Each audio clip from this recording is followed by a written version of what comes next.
Are you all ready?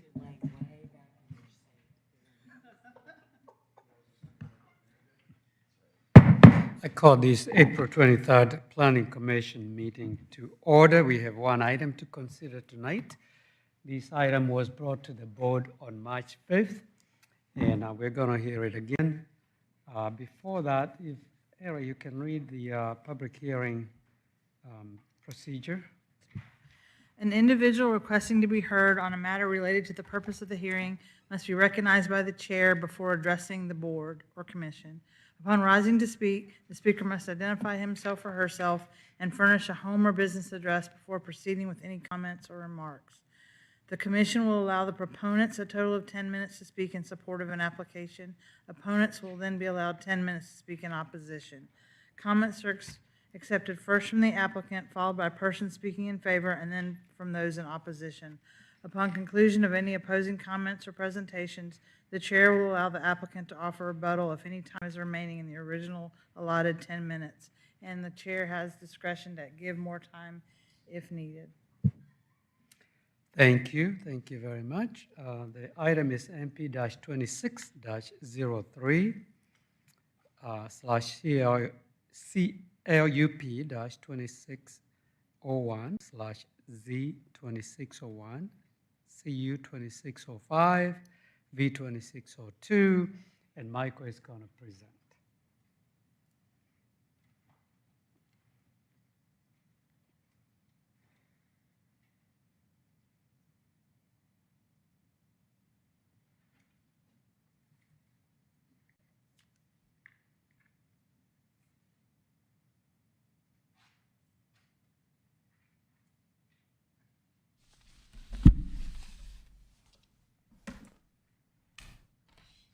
Thank you, Chairman and Commissioners.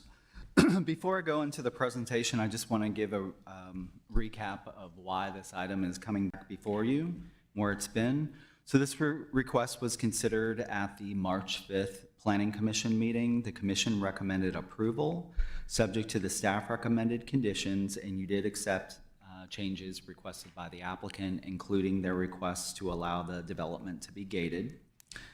Prior to City Council's consideration of this request, staff discovered that we had given the improper zoning district, or recommended the improper zoning district for this request. We had recommended initially that the applicant seek the R10M zoning district, which is a residential zoning district that allows up to 10 units per acre. And the issue is that the density within that zoning district can only be spread over the property that is zoned R10M. It cannot be spread over the rest of Pod A and Brookside. So the applicant did amend their application, and they changed the requested rezoning from R10M to MU, mixed use. And remember, the applicant is Portman Holdings. Portman was approved for the mixed-use development directly across the street from this location, as you see right here. And Portman controls this property and always had envisioned this property as being part of the mixed-use development, but had not come up with that vision at the time that they went through their approvals for the mixed-use development. And with the mixed-use development, they were approved for townhomes on the south side. They had a relationship with the Providence Group, and so that brought the Providence Group in on the subject property that you are hearing this evening. With the change to the ask on rezoning to MU, the future land use request changes from high-density residential to mixed use. So the future land use designation they're requesting would be mixed use. They are asking for the rezoning to MU and incorporate this property into the Portman Brookside mixed-use development. The Portman Brookside development was only 19 acres and actually received a variance to the minimum lot size in a mixed-use development of 25 acres. Adding this property into it will make it whole with respect to the city's code for a mixed-use development. It will exceed the 25 acres. With the change to the MU zoning, they also had to request a conditional use to allow dwelling for sale attached. In the MU zoning district, you have to ask for a conditional use for sale and for rent dwellings. And then an additional variance request was added with the change to MU, and that is to reduce the office percentage. So the original Portman Brookside mixed-use development met the minimum requirement of 25% office. When you add this property in, it does reduce the overall percentage, and I'll go into more details on that. So they did ask for a variance. There are existing office, industrial, and institutional uses already developed in Pod A, and we do believe that the applicant complies with the minimum 25%, but we did advertise the variance out of an abundance of caution because we're looking at these two properties. There were two variance requests that went away with the change to MU. There was a variance request to reduce the front setback along Brookside Parkway in the MU zoning district. You established setbacks with the master plan. And then also there was a variance previously to reduce the minimum townhome unit width. R10M required a minimum 20-foot width on townhomes. The applicant had a few units, about a third or so of their units that were 18-foot wide townhomes. That is not a requirement in the MU zoning district, and so that variance has been removed. So the only variance is to the minimum office percentage, and then they had a previous variance to reduce buffers on the north and east sides of the development. And then since the March 5th Planning Commission consideration of this item, the only items in the conditions that have changed are condition 1, 2, and 3. And when we get to the conditions at the end of the presentation, I'll read through those. I'm going to continue on to the presentation, and I know that we have a couple planning commissioners that did not hear this previously, so I will go into a presentation on this. So again, the applicant is Portman Holdings. They're working with the Providence Group. They're requesting master plan amendment, comprehensive land use plan amendment, rezoning, conditional use, and variance to allow for the redevelopment of a 5-story, 130-square-foot office building with 104 for-sale townhomes, and the property is just under 9 acres, 8.76 acres, and this is located in Brookside Master Plan Pod A. There's a master plan amendment to allow the proposed residential development and add the property to the Portman Brookside mixed-use development. Comprehensive land use plan amendment is from corporate office to mixed use. Rezoning is from O&I, office institutional, to mixed use. And there is a conditional use to allow dwelling for sale attached. The variances, as I mentioned, are to reduce the buffer and reduce the minimum office percentage. And I do have the location map on the overhead. This is 3650 Brookside Parkway. The proposed residential density is 6.13 dwelling units per acre. That does include the 410 residential units that were previously approved in the Portman Brookside mixed-use development, because the density is spread, again, over Pod A of Brookside Master Plan.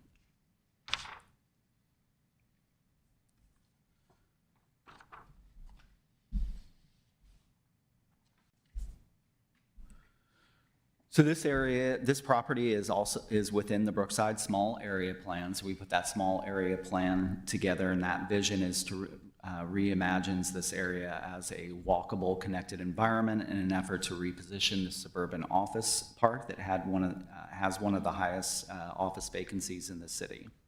We're already seeing some improvement in this area. And so this map is showing you some developments that are being proposed as well as approved in this general vicinity. You'll see the development across the street that's not part of Brookside, but I think they just put it here because there is a proposal into the city currently.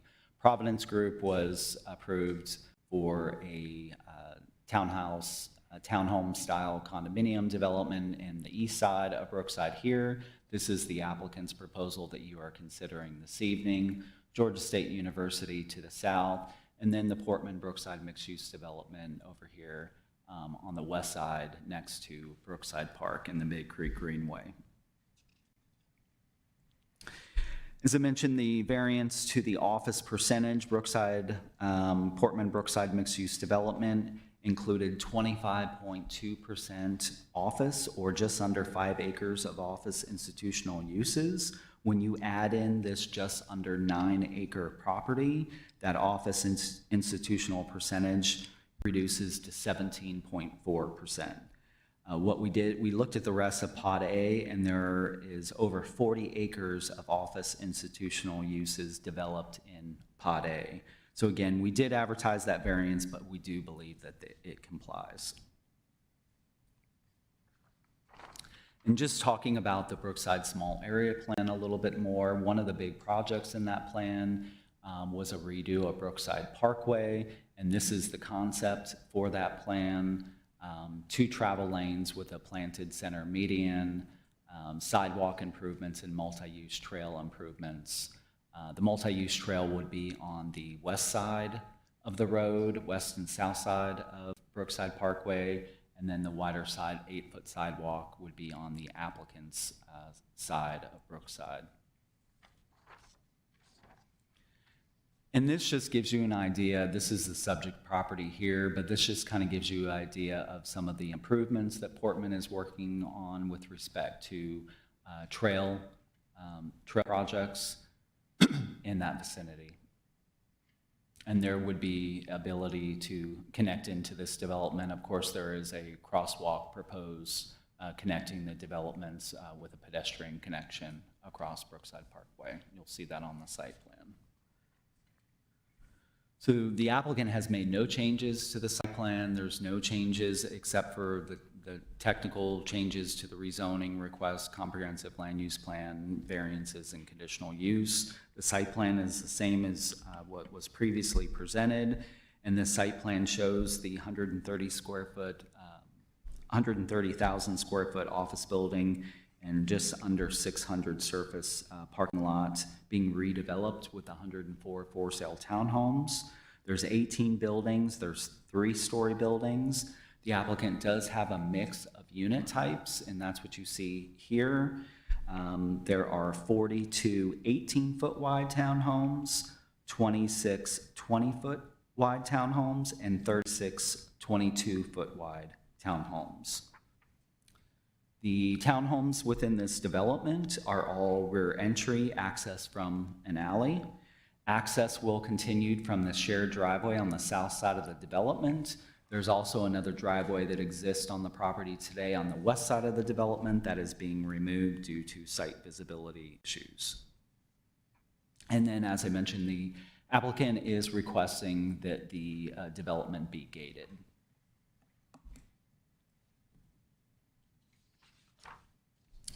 The UDC parking requirements are 312 parking spaces for this development.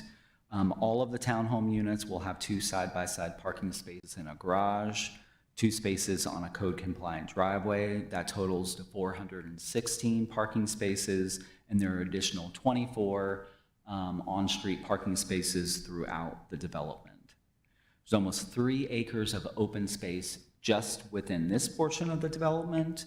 The Portman Brookside mixed-use development included almost 14 acres of open space. When you bring this property into the Portman mixed-use, Brookside mixed-use development, the overall open space requirement goes up to 15.81 acres, and between the 2 developments, they are providing 16.63 acres of open space, so they do exceed the minimum requirement. Within this development, they're depicting 3 pocket parks, a community center with a pocket park. The community center is kind of centralized here. It has a pocket park, community pool, and mail kiosk.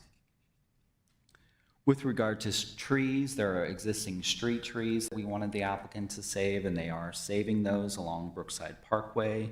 The remaining trees on this property are parking lot island trees, and they are not identified to be saved, and nor is staff recommending that they be saved.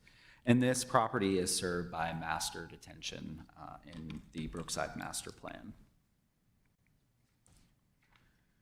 The applicant is not showing, did not provide any changes to the proposed renderings, and I'll just show you those here.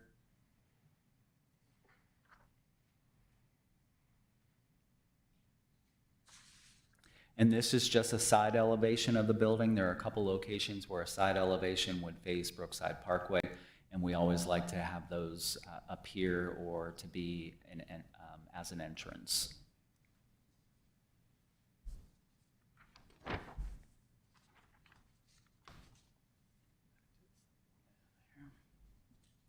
No change to traffic. The unit count is the same as it was previously. The townhome development would represent an 82% decrease in AM peak hour trips and 79% decrease in PM peak hour trips when compared to the existing 130,000 square foot office building.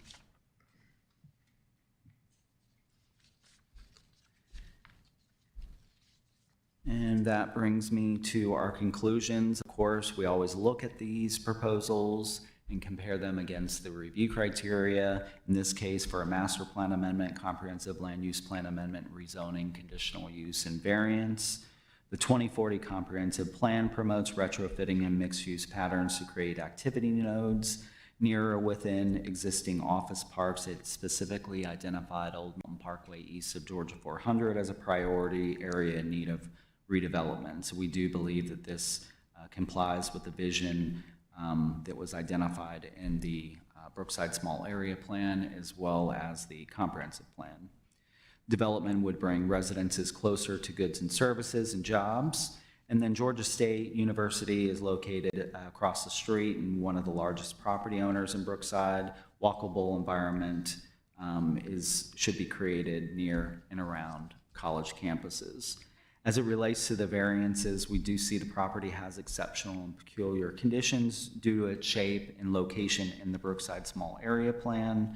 Variance to reduce the minimum office percentage, as I mentioned, was advertised out of an abundance of caution.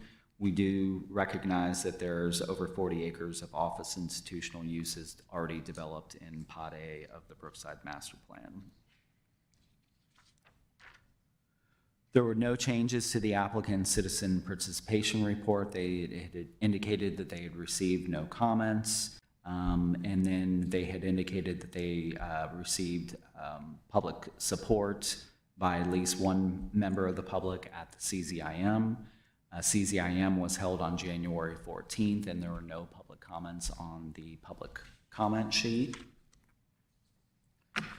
And with that, staff is recommending approval of the applicant's request subject to the 27 conditions in the staff report, and specifically condition 1, 2, and 3, because there's some changes there. I want to read through those. So condition 1, the zoning district has changed in that condition. So instead of R10M, that's been replaced with the MU zoning district, and of course it ties it to the site plan that you're seeing right now.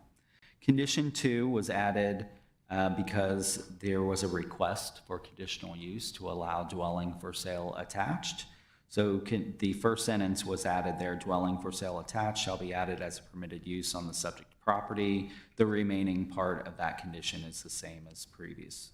And then condition 3 relates to the office percentage variance. So it allows the Portman Brookside mixed-use development shall be permitted with an office institutional percentage of 17.4%. And I did notice as I was getting prepared that there was one condition that we should have in here that is not here, and I just realized it as I was coming up, and I haven't spoken to the applicant about this, but it's a very typical condition that we should have when we have a request to change the comprehensive land use plan amendment. We should have a condition in here that says the comprehensive land use plan designation shall be mixed use. We always have a condition in there when there's a change to the future land use to acknowledge that Say that again. we're supporting that. Michael, say that again, please. The comprehensive land use plan designation shall be mixed use.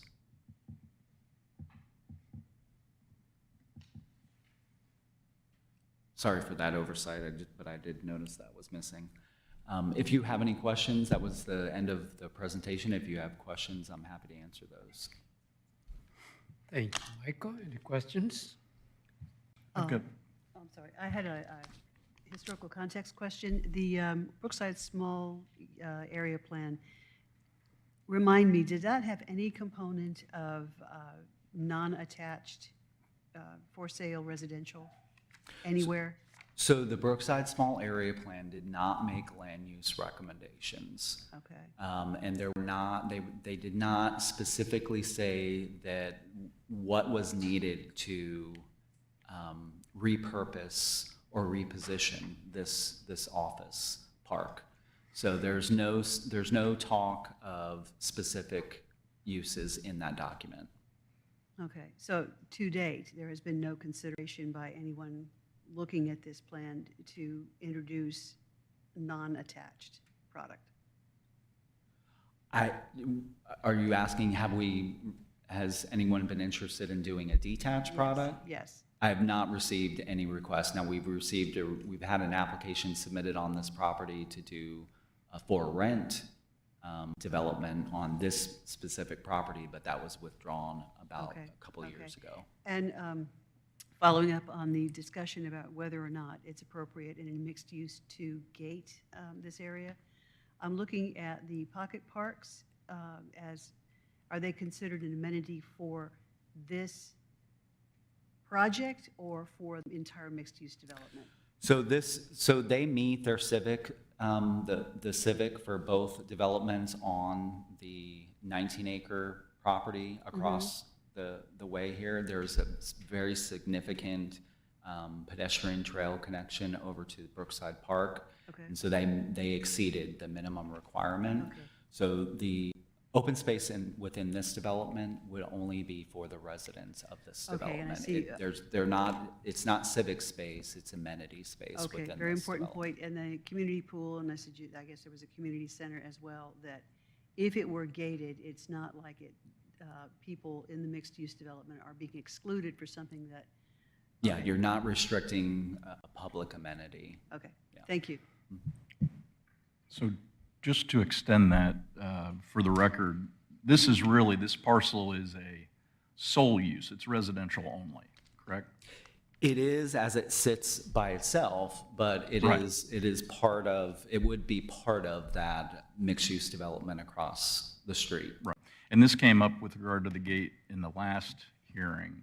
Yes. But to extend Commissioner Manley's comment, there's no retail in here, there's no restaurant, there's no office, there's nothing public-oriented. There is not. Okay, thank you.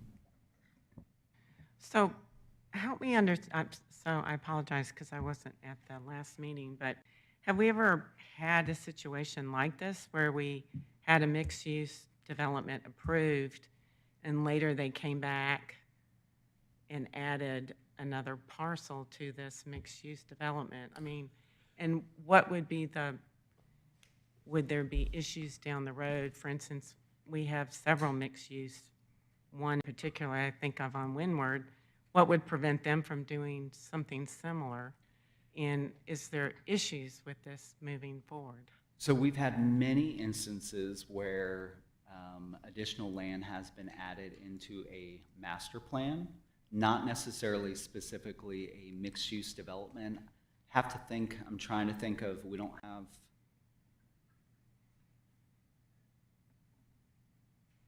possibly the Milton Park. That was one of our first mixed-use developments out off of North Point Parkway in Rock Mill. I think we did come back and add into that mixed-use development, but that was also before we had the MU, the current MU zoning district. We don't have concerns that it's setting any kind of precedent or anything like that. In fact, it's making the Portman Brookside mixed-use development whole with respect to the minimum lot size that our code requires of 25 acres. With this property added to it, it does comply. And we do believe that it meets the percentages. Again, we advertise that office. With the variance. exception of the office, right? The office is, Well, we think that it meets it because you can look at the entire Pod A in this particular instance, but We know that there's been some concerns about looking at those entire pods in a master plan. So again, we did advertise the variance. We do acknowledge if you're just looking at this property and the property directly across the street, it does not comply with that 25% office. Okay. All right, thank you. Any other questions? All right, no further questions at this time. I'm going to ask the applicant to come forward and make a presentation.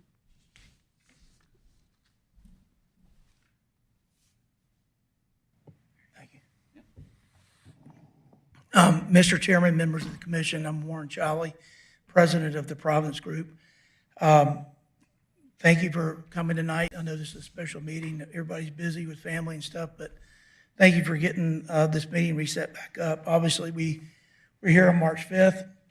We went through a very similar plan. It was approved by you guys with even a few more variances than we're asking for now. We would ask for your approval. I think the only thing from staff conditions that we were asking was to, on number 13, is that the condition number 13, the proposed development may be gated and depicted on the site plan prepared by Kimberly Horn dated 4/1/26, as approved by staff. As Michael went through the whole presentation, this actually more complies with, and kind of understand that Portman, we have the property under contract with Portman, and we're doing a partnership with them, so it's kind of a mixed use. And that's why we're here, not Portman, because they don't do the residential side. But I think what we're doing now more complies with fewer variances, same site plan, same intent. The office building that's there is like 20% leased. It's very functionally obsolete. It can't be redone, refit. So I think this is a great option that's out there. And office buildings are timing. Thank you for coming today. If not, we weren't going to meet the timing with the mayor and council meeting to keep our contract in full with the office building. So this helped us do it. We know we had already went in March, and we're redoing this again. But I think we fit the intent of the zoning better. We did Milton Park with Amley and Pope and land. We did add, as Michael said, more land to that. We did the condos on the front of Milton Park, and they weren't originally part of the plan, and we added that in. It was a very similar deal. We zoned it RM10, and it's 20 units an acre, but we have land, that was part of that park that brings it to 10 units an acre. So that was done back in 2001. I mean, so this has done before. I'd like to reserve any time for rebuttal or any questions, if you guys have any. I have a question. Since the gate seems to be, you want the gate, correct? Correct. And I'm assuming you want it to prevent people from parking that don't live in there or not are It's all visiting? above. I mean, you have parking, you have people just driving through at night. The Providence Group, we're a lifestyle builder. So what I mean by that is all the landscaping, all the exteriors are all maintained by the HOA. So you've got higher dues. You don't need to own a lawnmower. You've got a pool and amenities. In today's thing, Atlanta's a lock up and leave buyer. I mean, a lot of people have second homes in the mountains, the lake, the beach. They're not there all the time. And people are just like to know that it's a little bit more secure. Secure. It's just keeping, and it's not ever advertised as crime ridden thing or protection, because you can't keep anything, but it does make a big difference. And we do sell a lot of women, either married or divorced, and it matters, and it does a value. We did a development in Johns Creek, right on Abbott's Bridge, called Knollwood, and the house is sold for $1.1 million to $1.4 million, and we didn't gate it because we had we were zoned to gate it, but what happened was when we designed it, we didn't have we had a site distance problem that was a safety issue. Well, we didn't gate it, and it was like $100,000 difference what people would pay for the houses gated versus non-gated. And the gate's not that expensive. I mean, the gate has cost there's 25 houses, the gate's $100,000.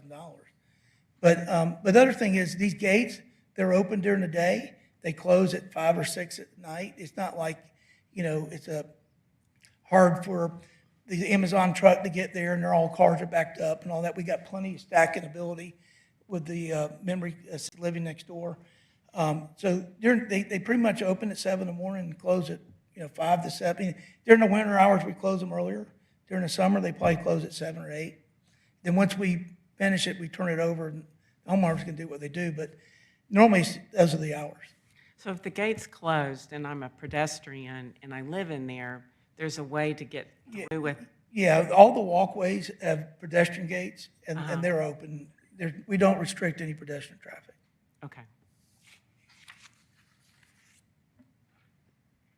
Thank you. I think I have a question for you, Michael. Since the condition is not proposed, the proposed development shall not be gated, is it because it's in a mixed-use environment, or it's because of the district, or both? So this is the same as when we presented this back to you back on Yeah, March I 5th. remember. Yeah, so we're trying to create a mixed-use environment within Brookside. And when, we didn't support the gating previously, we don't think that it's the worst thing in the world, but we also have to worry about, our precedent and consistency in our recommendations on these things. So if you are trying to create a mixed-use environment, we do think that things should be open, but we also do understand the applicant's request in this particular case.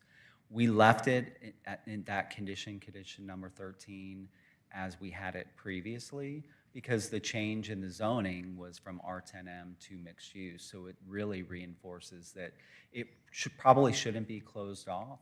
However, this development, as it's been pointed out, is really a single use at that particular location. It will be integrated with Brookside and with the Portman Brookside mixed-use development.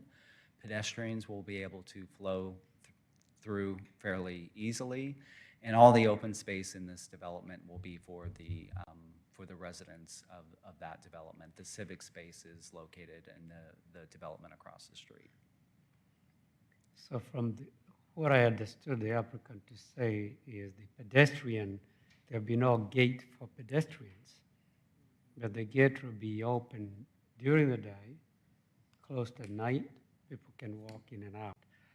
I think I'm being sympathetic to the fact that because of the single use within this particular community, although within the broader mixed-use development, that there would be security concerns, that people just drive around the neighborhood, come out.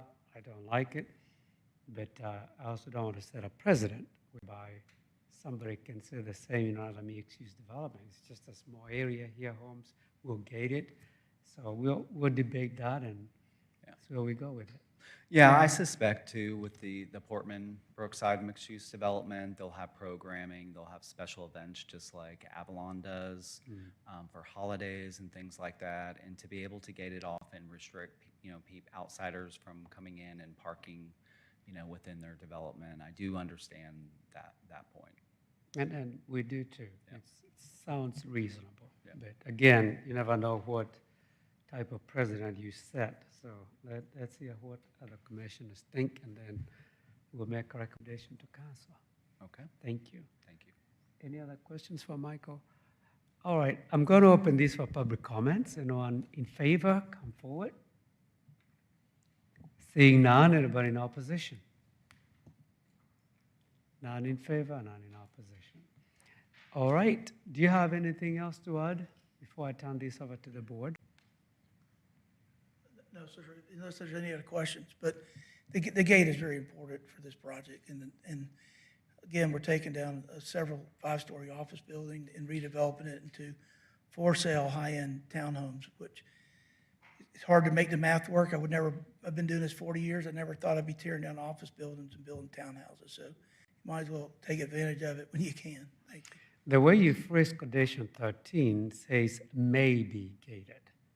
That's correct. And we usually don't use that term, Well, maybe. It's either no, going no. to be or not. you know, what happens is that we like to gate it, but when we get into the land disturbance permit, there are certain things that get into traffic and sight distance, and like the one I mentioned to you in Johns Creek, we thought we were gonna gate that one. In the design, we had an issue that we couldn't gate it, because the gates have to ultimately be approved by fire, transportation, and so we haven't designed the whole entranceway and everything, you know, the grades to make sure it works, but we think it's gonna work, and if it works, we would like to gate it. But if we wrote a condition that it had to be gated and something came up, then we have a conflict that you can't even build a neighborhood because it's got to be gated. Understood. Yeah, thank you. Thank you. I turn this over to the board for a motion or discussion. Well, just on the gate issue, I tend to lean on allowing the applicant to have a gate because of security. And I know Todd down here, he has wanted his neighborhood to be gated. And he lives down in Alpharetta. So I think, you know, because it is a mixed use and there is going to be a lot of people coming in to that area to park for, you know, all sorts of activities there. If I was a single person, I would want that. If I was going to buy one of those townhomes, I would definitely want it gated for that reason, for security. And the fact that it's open during the day and it's pedestrian walkable. So I would be in favor of allowing the gate. So to clarify, I think he did say that during construction, but they would be turned over to HOA eventually, just to clarify. The gate is open during the day and closed at night during construction, and then it's up to the HOA following the delivery to HOA. Just to clarify. True? Once we turn over the HOA, we can't control, you know, that's what happens. And if they want to change it, they have to vote, you know, 67% to change it. And so I don't know what they would do, but normally they keep it similar to what we've been doing. Because, you know, if Amazon's coming, you can't get your package and they can't get the gate. I mean, so most of them, they do it the same way we left it. But we can't control it after we leave.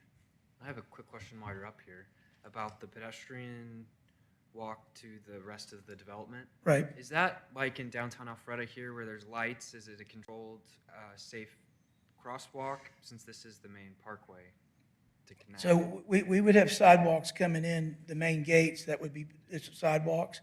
And then the way the units face out on the site plan, there's like 4 or 5 major walkways that would be able to come like right from Georgia State and come right across the street. Then we got that main pedestrian walkway from our little park that goes to the Portman development that goes to all the retail. So there's about 6 walkways that are accessed due to the main road. Okay. Thanks.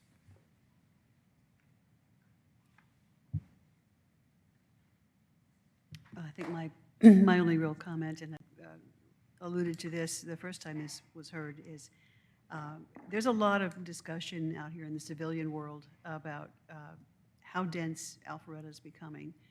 So a community development that is entirely townhomes looks to civilians as contributing to higher density, hence my questions about, is there any discussion about detached single-family products being included in this general area?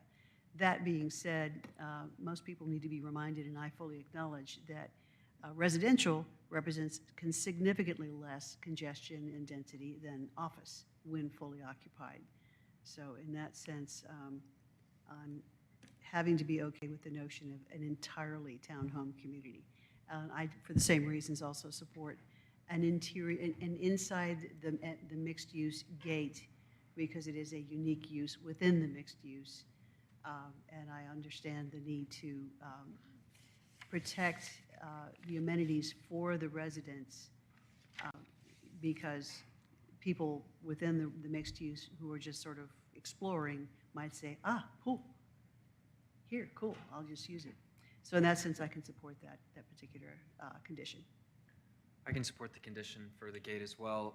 My concern is about absorption with the townhome market being built. But that's a bigger topic. Generally, I think the layout of this project works well, but the absorption would be my concern in delivery. Yeah, I'll just say I agree with my fellow commissioners' comments about the gate. Once again, to piggyback on Commissioner Manley's comment, big picture, anytime we can convert 130,000 square feet of legacy unperforming office with a sea of 597 parking spaces to residential, I think that's a good thing. That's a good trade. And now with the work home predominantly becoming very popular, the need for office is becoming a little less. And I can see a trend, changing trend over the next several years whereby it's going to be more residential, probably different designs to accommodate home offices, and we don't know where this is going to go. But we are going to have, high densities in some areas and others not. And this is one that I believe, because of the college, looks like more like, almost like downtown, Right. where this can be accommodated. All right, anyone who wants to make a motion? Mr. Chair, I'll make a motion. I'd like to make a motion that we approve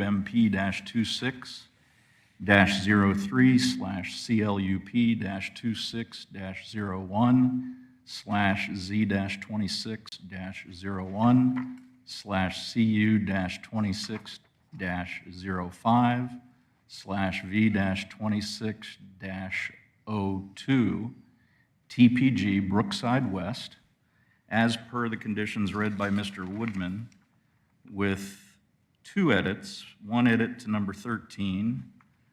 Per the applicant's request, I'd like that to now read, "The proposed development shall be permitted to be gated." And then on number 20, let's add number 28, that says the comprehensive land, and this was per Mr. Woodman's recommendation. Number 28 will be the comprehensive land use plan designation shall be mixed use. Second. Motion has been made, properly seconded. I just want to have one minor clarification on 13. Do you want to keep the other language as depicted on the site plan prepared by Kimley Horn dated 4/1/26 as approved by staff? This is on the applicant's. Number 13 on the screen, Todd. I have conflicting edits to that, Okay. to that one. Let's see here. So on the screen, the proposed development may be gated as depicted on the site plan prepared by Kimley Horn, dated as, so was this, who authored this? Did the applicant? Okay. Yes. So yes, I'd like to substitute for number 13 as it's read on the screen. The proposed development may be gated as depicted on the site plan prepared by Kimley Horn dated 4/1/26 as approved by staff. I have an additional clarification probably from the applicant or Michael. What would staff be approving? Sorry, sir?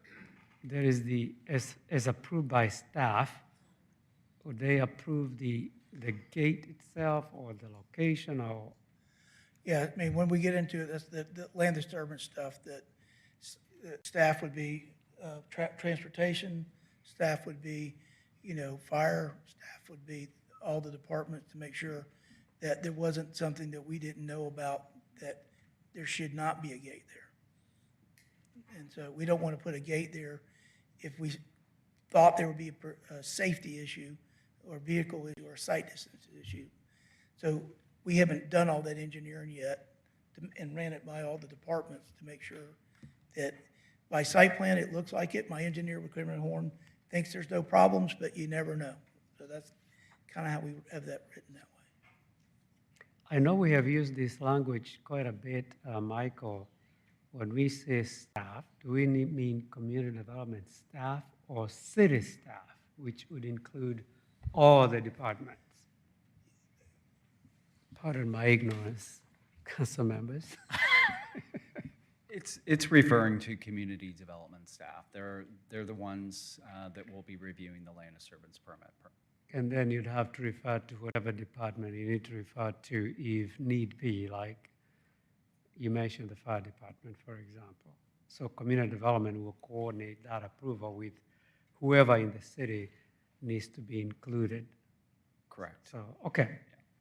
It's, Now- the language that is proposed by the applicant, I think is acceptable. Now I'm clear. I was trying to make sure I understand what we mean when we say by staff. All right. Any other discussions?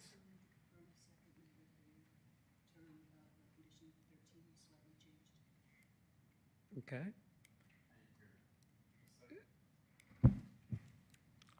He's I will here. second the change as fully read on number 13 in the staff report. Yeah, that was a clarification, not necessarily a change in motion, but it's quite in order. All in favor, please raise your right hand. Motion carries, and it's going to go before council on May 4th, which is a couple of weeks from now. Thank you again for coming tonight. Thank you. We'll be here fast. Yeah. I will say North Fulton is the highest performing office market in 2025, just for you to know. It's Yeah.